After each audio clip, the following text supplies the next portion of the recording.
Shalom, jemaat Tuhan yang Tuhan kasihi. Kembali lagi kita di dalam Petamburan Bible Study. Dan secara khusus, hari ini kita akan membahas tentang perpuluhan. Ya, lebih tepatnya persepuluhan. Walaupun di dalam pengucapan lebih sering kita dengar kata perpuluhan. Ya. Tapi yang dimaksud tentunya adalah persepuluhan. Nah, yang kita akan bahas adalah apakah persepuluhan atau perpuluhan masih relevan pada masa sekarang, pada masa kini. Nah, tema ini menjadi begitu menarik karena adanya pandangan-pandangan yang berbeda yang hari-hari ini juga menimbulkan perdebatan di antara banyak anak-anak Tuhan karena tentu berasal dari perbedaan-perbedaan pandangan terhadap praktek persepuluhan. Beberapa di antara mereka masih setia sampai sekarang melakukannya. Tapi tidak jarang kita mendengar banyak gereja juga yang tidak mau melakukannya dengan pandangan-pandangan yang berbeda.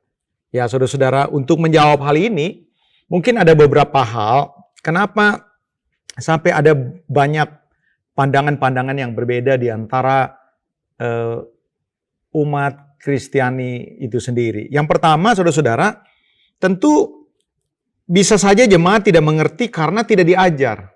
Ya, beberapa gereja mungkin merasa sungkan atau beberapa gembala, beberapa hamba-hamba Tuhan merasa risih untuk membahas tentang uang. Ya, saudara-saudara, sehingga dengan alasan ini gereja tidak mengajar kepada jemaat. Ya, bisa saja terjadi sehingga jemaat banyak yang tidak mengerti. Nah, beberapa mereka mendapatkan informasi mungkin dari media sosial dan itu menimbulkan kebingungan di antara mereka. Yang kedua, jemaat bisa salah mengerti karena pengajaran yang keliru. Jadi jemaat itu pasti akan mengikuti ajaran, pandangan dari hamba-hamba Tuhan atau gembala yang mereka percayai. Jadi ketika hamba Tuhan atau gembala yang mereka percaya mengajarkan satu pandangan khususnya tentang persepuluhan ini, mereka akan ikut.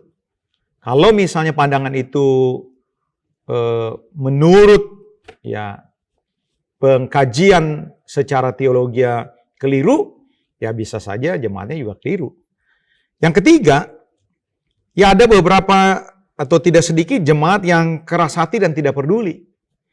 Jemaat-jemaat independen, walaupun mereka mengerti tentang panggilan untuk memberi, panggilan untuk memberikan persepuluhan, tapi mereka keras hati dan mereka tidak mau melakukannya.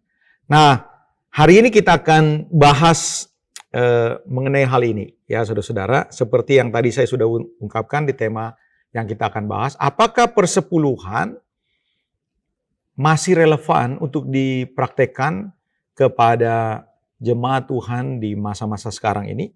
Nah, untuk membahas itu kita perlu melihat kembali latar belakang persepuluhan itu sendiri. Ya, pertama-tama saudara-saudara, persepuluhan itu dipraktekkan oleh Abraham. Ya, kalau saudara pernah membaca atau saya ajak saudara-saudara untuk melihat Kejadian 14 ayat 20. Kejadian 14 ayat 20, dan terpujilah Allah yang maha tinggi yang telah menyerahkan musuhmu ke tanganmu. Lalu Abram memberikan kepadanya 1/10 dari semuanya. Nah, ini kan kejadian sebelum ditetapkannya hukum-hukum Tuhan kepada Musa. Ya, saudara-saudara, ini sudah dipraktekkan. Jadi ternyata saudara-saudara praktek memberikan 1/10 dari hasil jarahan, ya saudara-saudara, itu sudah dipraktekkan bahkan sebelum hukum Taurat diberlakukan ya kepada Musa dan umat Tuhan. Jadi praktek ini sudah dilakukan oleh Abraham. Abraham memberikan ini sebagai rasa ucapan terima kasih, ya, sebagai bentuk ucapan syukur. Ini pertama kalinya. Dan di dalam perkembangannya kita tentu mengerti mengenai latar belakang persepuluhan ini adalah pemberian kepada suku Lewi. Kenapa persepuluhan ini secara khusus diberikan kepada satu suku yang namanya suku Lewi? Tentu Tuhan punya maksud. Seperti yang ditulis di dalam Bilangan yang pertama. Kalau kita baca di dalam Bilangan pasal yang pertama, ayat yang ke-47, dikatakan, tetapi mereka yang menurut suku bapa leluhurnya termasuk orang Lewi, tidak turut dicatat bersama-sama dengan mereka itu, sebab Tuhan telah berfirman kepada Musa, hanya suku Lewi janganlah kau catat dan janganlah kau hitung jumlahnya bersama-sama dengan orang Israel.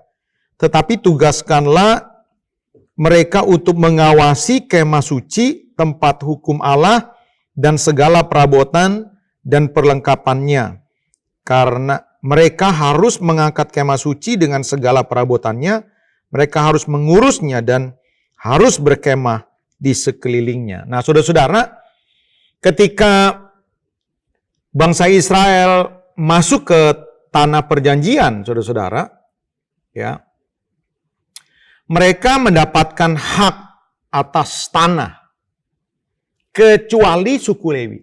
Nah, saudara-saudara, jadi 11 suku diberikan hak untuk mengelola, mengusahakan tanah yang mereka duduki, kecuali suku Lewi.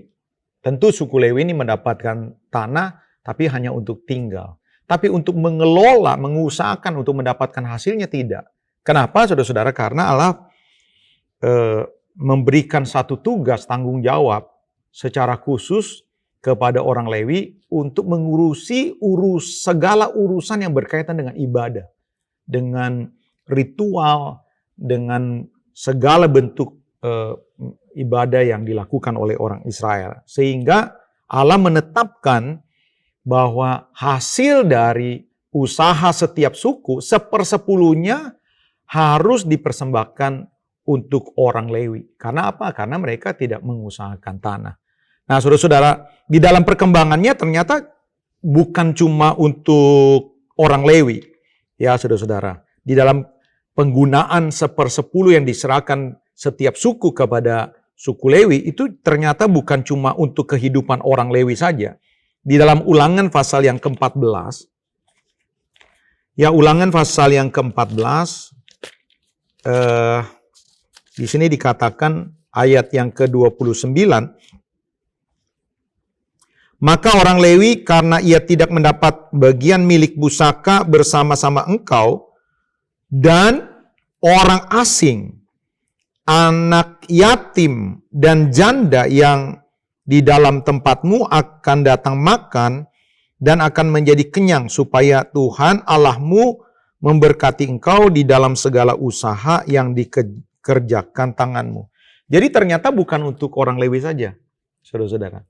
Ternyata Tuhan menyuruh orang Lewi mengelola persepuluhan yang mereka terima dari 11 suku Israel yang lain, juga untuk orang asing. Untuk siapa lagi? Untuk orang-orang miskin. Ya, untuk janda-janda, yatim piatu, seperti yang dikatakan di dalam Ulangan pasal yang ke-14 tadi. Jadi ternyata persepuluhan yang diterapkan di dalam umat Tuhan itu menciptakan sebuah sistem keseimbangan. Ya, Tuhan mengasihi umat, ya, supaya yang bekerja, yang mendapatkan hasil bisa berbagi kepada yang tidak mendapatkan hasil. Nah, yang tidak mengusahakan, yang mengusahakan tanah, dia harus mempersiapkan dan melayani umat. Ini sejalan dengan apa yang ditulis di dalam 2 Korintus pasal yang ke-8. Termasuk untuk orang-orang yang berkelebihan, mereka wajib memperhatikan orang-orang yang berkekurangan. 2 Korintus pasal yang ke-8 ayat yang ke-13 dikatakan, Sebab kamu dibebani bukanlah supaya orang-orang lain mendapatkan keringanan, tetapi supaya ada keseimbangan. Maka hendaklah sekarang ini kelebihan kamu mencukupkan kekurangan mereka, agar kelebihan mereka kemudian mencukupkan kekurangan kamu, supaya ada keseimbangan. Ini hal yang luar biasa. Jadi saudara-saudara, ini latar belakang persepuluhan yang dipraktekkan oleh umat Tuhan, ya, khususnya orang-orang Israel. Nah, bagaimana dengan Maleakhi 3? Nah, Maleakhi 3 ini seringkali menjadi apa ya? Menjadi andalan ya buat hamba-hamba Tuhan di dalam menghimbau jemaat. Namun di dalam kenyataannya saudara-saudara, maksud dan tujuan Maleakhi 3 itu sama sekali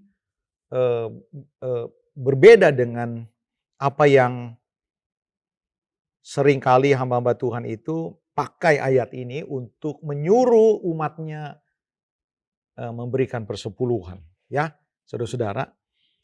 Kalau saudara-saudara perhatikan di dalam Maleakhi 3, itu seringkali dijadikan argumentasi berkat. Jadi siapa yang memberikan persepuluhan akan mengalami berkat. Ya, bahkan tingkap-tingkap surga terbuka, belalang pelahap, belalang pengirik, belalang-belalang yang menghabiskan harta, itu dihalau. Nah saudara-saudara, apakah ini masih relevan untuk kita pakai untuk menghimbau jemaat Tuhan untuk memberikan persepuluhan? Ya, selain pertanyaan apakah persepuluhan masih kita praktekkan? Nah saudara-saudara, nanti kita akan lihat. Saudara-saudara, dalam kenyataannya Maleakhi sebenarnya sedang menegur bangsa Israel. Jadi teks atau konteks pada saat Maleakhi 3 soal persepuluhan ini tercetus, sebenarnya Maleakhi ini sedang menyinggung orang-orang Israel yang tidak lagi memperhatikan, memperdulikan rumah Tuhan. Ya. Tidak lagi memperdulikan, memperhatikan, mendahului pekerjaan Tuhan.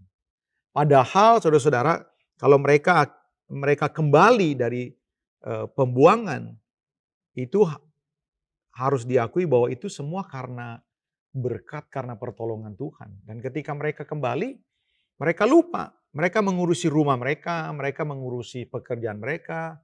Sehingga yang terpenting, hubungan mereka dengan Tuhan, yang tentunya terpusat di bait suci, ya saudara-saudara, itu diabaikan.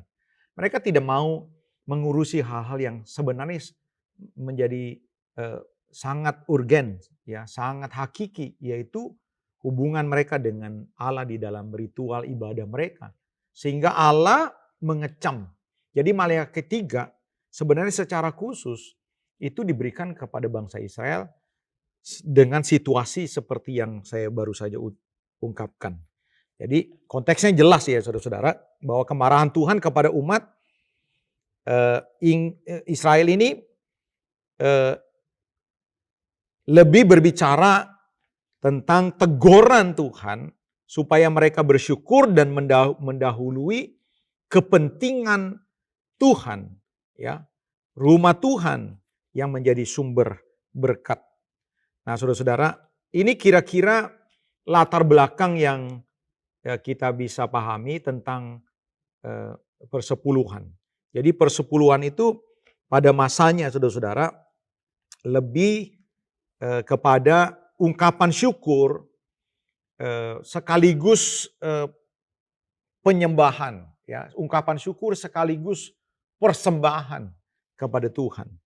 Lalu yang kedua, persepuluhan itu sedang berbicara tentang satu tindakan ketaatan. Sama seperti hukum-hukum yang lain yang diberikan Tuhan pada masa mereka di padang gurun, termasuk soal persepuluhan.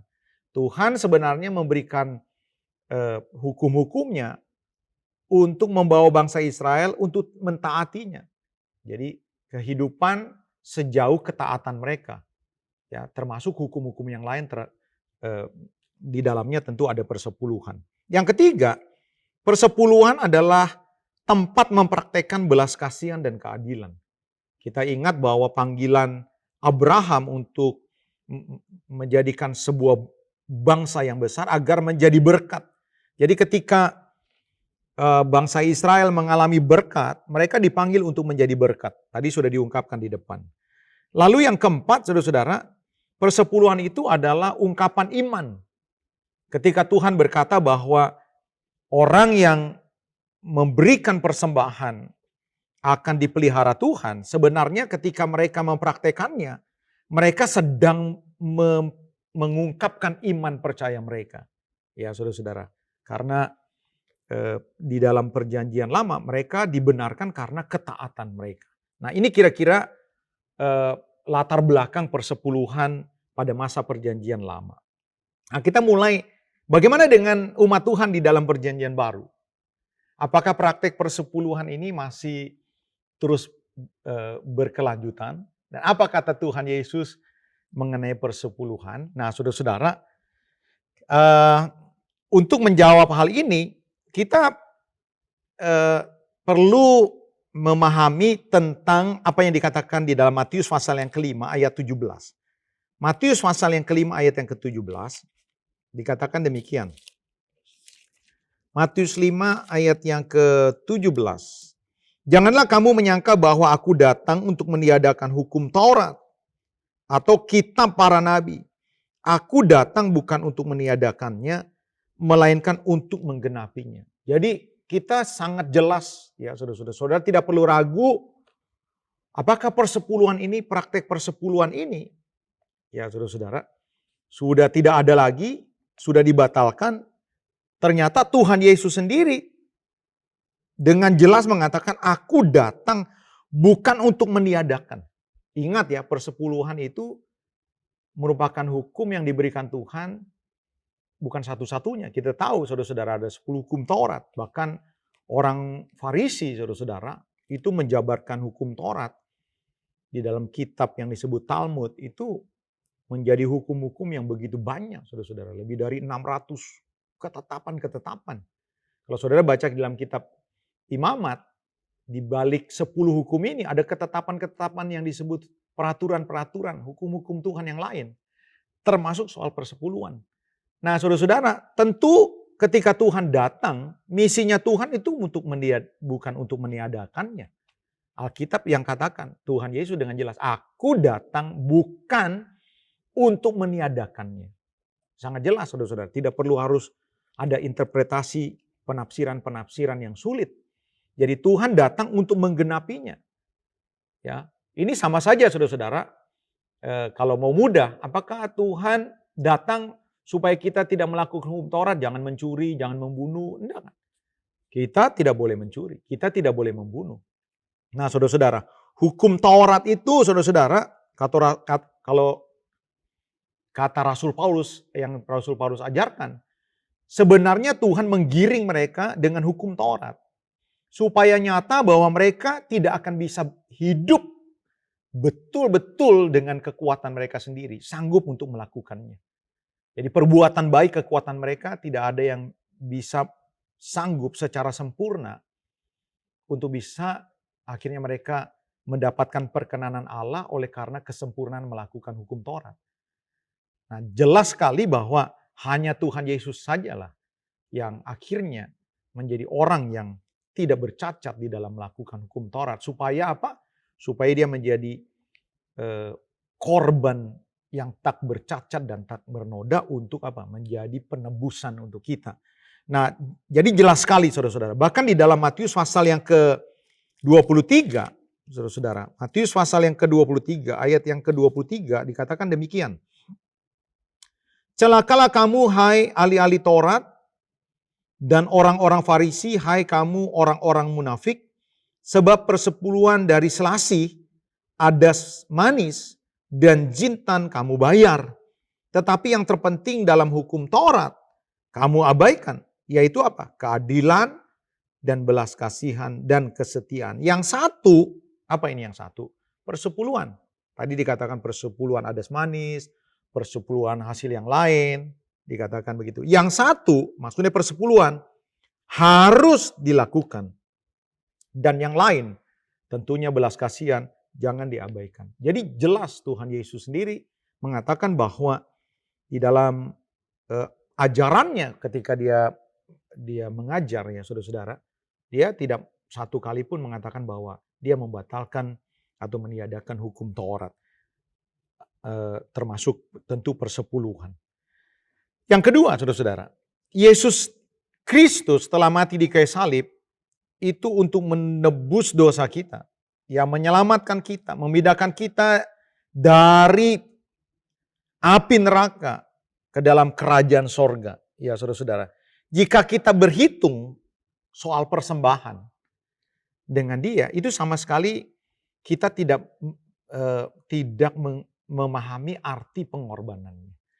Yesus menebus kita seluruhnya, seutuhnya, saudara-saudara.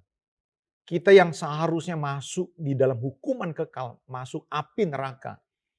Ya saudara-saudara, yang tidak bisa kita bayar dengan apapun. Lalu kita berhitung soal memberi, saudara-saudara. Itu berarti kita tidak memahami soal betapa besar pengorbanannya. 1 Yohanes 3, ya, dikatakan begini, 1 Yohanes 3 ayat yang ke-16. Demikianlah kita ketahui kasih Kristus, yaitu bahwa Ia telah menyerahkan nyawanya untuk kita. Jadi kita pun wajib menyerahkan nyawa kita untuk saudara-saudara kita. Barang siapa mempunyai harta duniawi dan melihat saudaranya menderita kekurangan, tetapi menutup pintu hatinya terhadap saudaranya, itu bagaimana kasih Allah dapat tetap di dalam dirinya? Lihat saudara-saudara. Dikatakan Yesus yang sudah menyerahkan nyawanya. Bahkan kita dipanggil untuk juga saling menyerahkan nyawa. Nyawa adalah harta yang terbesar. Orang rela kehilangan harta daripada kehilangan nyawa. Jadi kalau misalnya kita masih berhitung soal memberi 1/10 dari berkat yang kita terima, itu kita tidak memahami sebenarnya pengorbanan yang Tuhan telah lakukan untuk kita. Yang ketiga, saudara-saudara, ingat ya, seluruh hidup kita itu telah dibeli. Ya, kamu telah dibeli. Kita dibeli oleh Tuhan dengan harga yang mahal. Saudara dan saya tidak dibeli 50%. Saudara tidak dibeli 30%. Saudara tidak dibeli oleh Tuhan 10%. Seluruh hidup saudara, kita telah dibeli. Harganya telah lunas. 100% hidup kita, saudara-saudara, itu adalah milik Tuhan. Kita sepenuhnya milik Tuhan. Jadi artinya, saudara-saudara, kalau kita menganggap bahwa soal persepuluhan 1/10 itu harus kita persembahkan kepada Tuhan, lalu kita menganggap bahwa 90% itu adalah haknya kita, saya rasa kita keliru. 100% hidup kita, apa yang kita miliki, sepenuhnya adalah milik Tuhan. Ya saudara-saudara. Sehingga kalau ada orang yang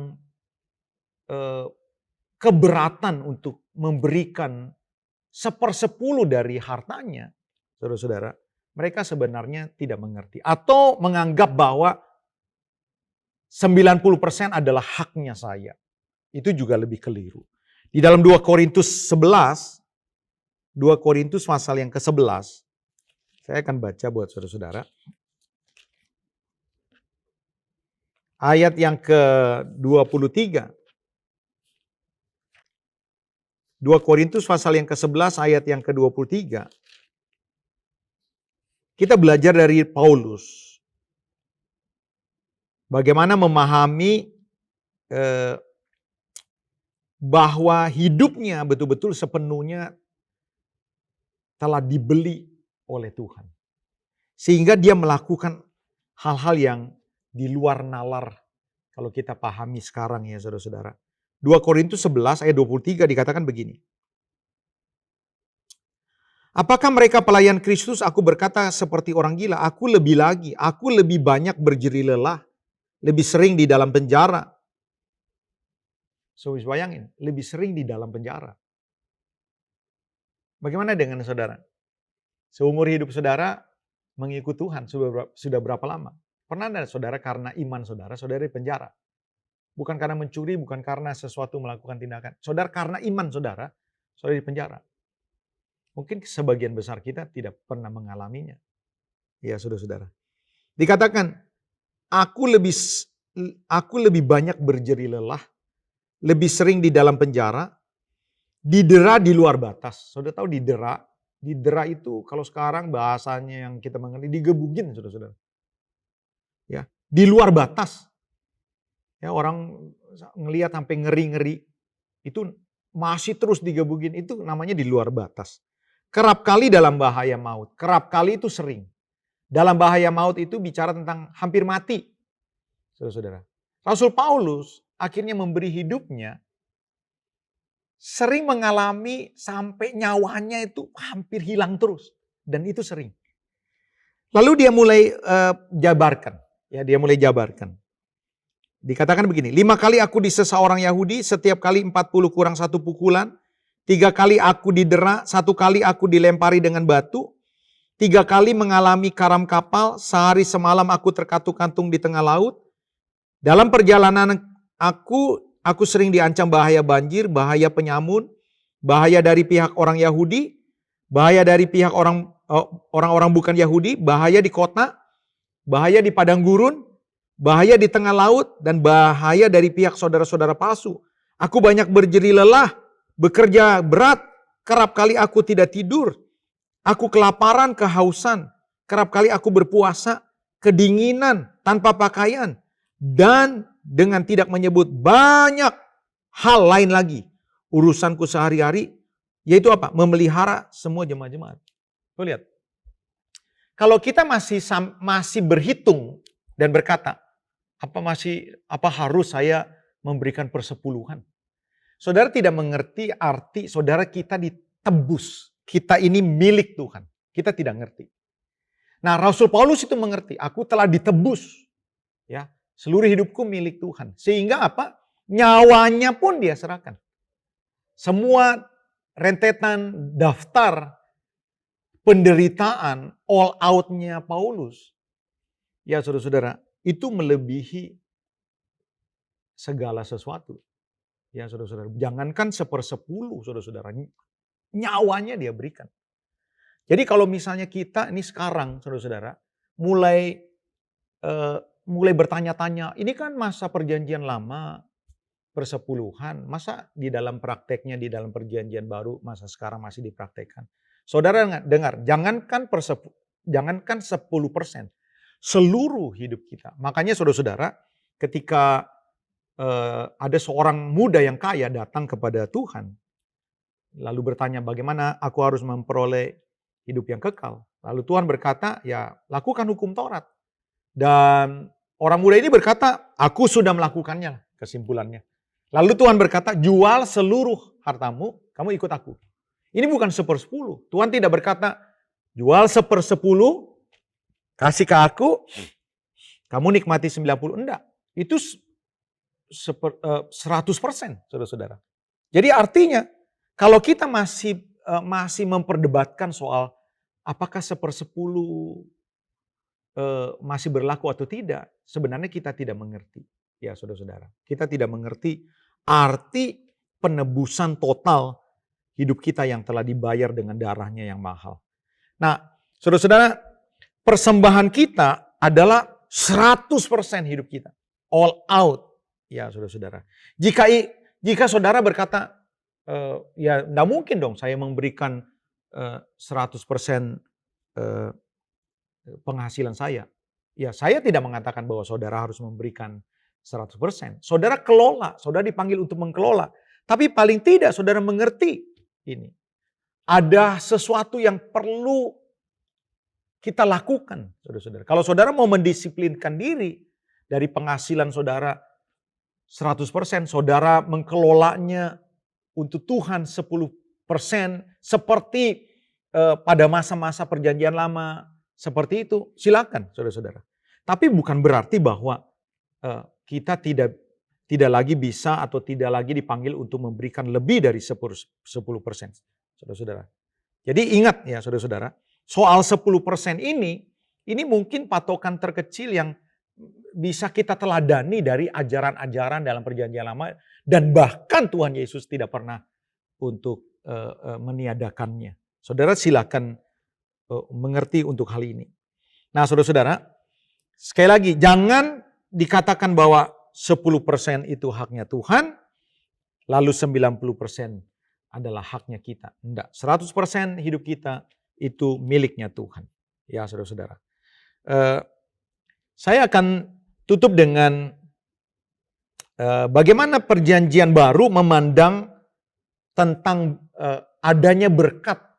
Bisa nggak kita ajarkan kalau saudara memberikan persepuluhan, atau lebih tepatnya kalau saudara setia secara rutin memberi, ya entah 10%, entah lebih, adakah kita boleh mengharapkan berkat di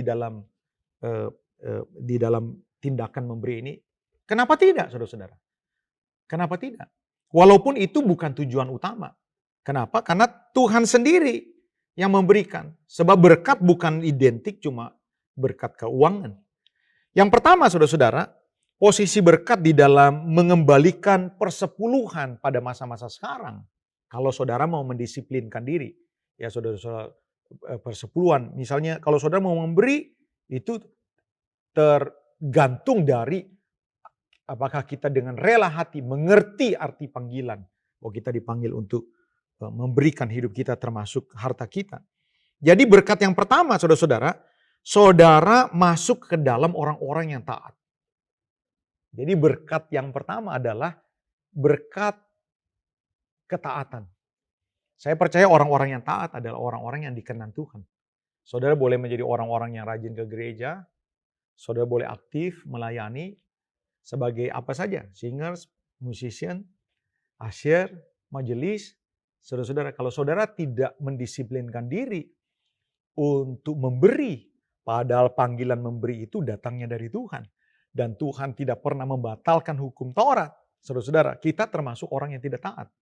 Sehebat apapun kita mengerti tentang pengetahuan tentang Alkitab, ya saudara-saudara, seaktif apapun.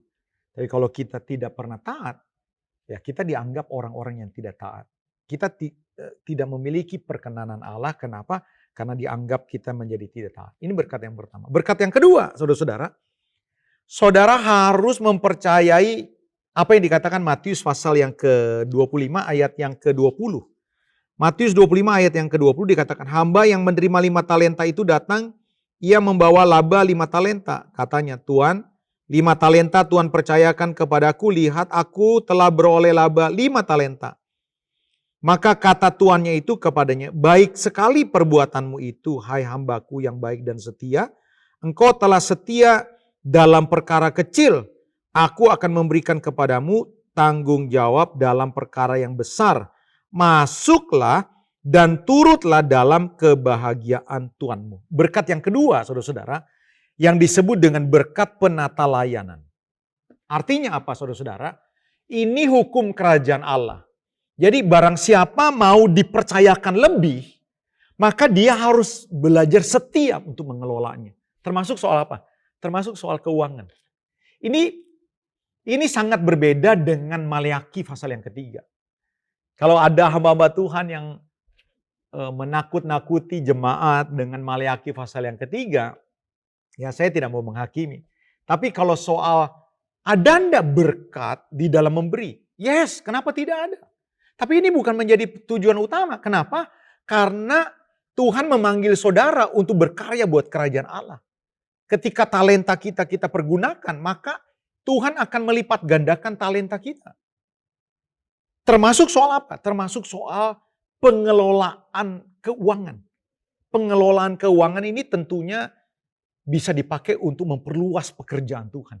Jadi ketika Tuhan melihat pekerjaan Tuhan akhirnya menjadi luas karena uang saudara, maka Tuhan menganggap bahwa kita adalah penata layan yang layak diberikan lebih modalnya. Dalam rangka apa? Dalam rangka buat kita? Tidak. Dalam rangka untuk kemajuan kerajaan Allah. Nah saudara-saudara, ini termasuk kita mengalami berkat. Walaupun tujuannya untuk kerajaan Allah. Jadi saudara-saudara, saya challenge kepada saudara-saudara, jangan ragu. Saudara mau mengistilahkan persepuluhan, saudara mau mengistilahkan per-20-an, itu it doesn't matter. Yang pasti saudara-saudara, panggilan untuk memberi itu tidak pernah ditiadakan bahkan oleh Tuhan Yesus sendiri.